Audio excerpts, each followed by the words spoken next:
Hi everyone. Ngasi se kano tawrage aigi story time gi winner sing lauthoge ado 70k yogbagi na winner taret oina pick up tawjare aina adu winner sing se ai steda moi photo sing loina mag hapcharamge mathang ado sigi winner sing se aigi Gitanjali Laisram Chanaujam amasung Gitanjali Laisram Chanaujam gi Facebook page amasung Instagram gi Gitanjali Laisram Chanaujam gi messenger gi through the haidi ai katwa saina winner ni khopani na hairaga message thabiro adoga message har matungda ai ga wari khara sanar matungda gift away se karamaina aina tharakani habdo adugi details loina haijarake ado congratulations to all the winners.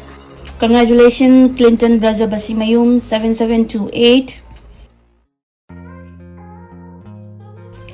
Congratulations Jamgu Gai Thaimai 685.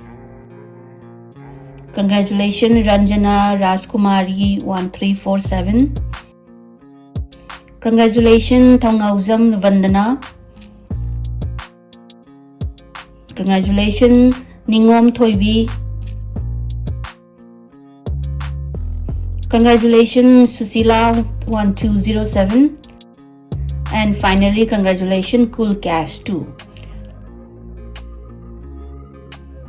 Aina mayam loinamak edi yam khaning mayam adubu mathang aigi channels na chakolapagi matungina aina hena mi khanma ngamboi jage hena giveaway toba ngamjage adu sigi winner sing se please reach out to me mathang loinamak reach out to biro aduga aingonda kana tawrase aiga wari sanaraga adi giveaway se karamaina tawbani habado ai details oina haijarake adudi don't forget to reach out to me, okay? And congrats to all the winner.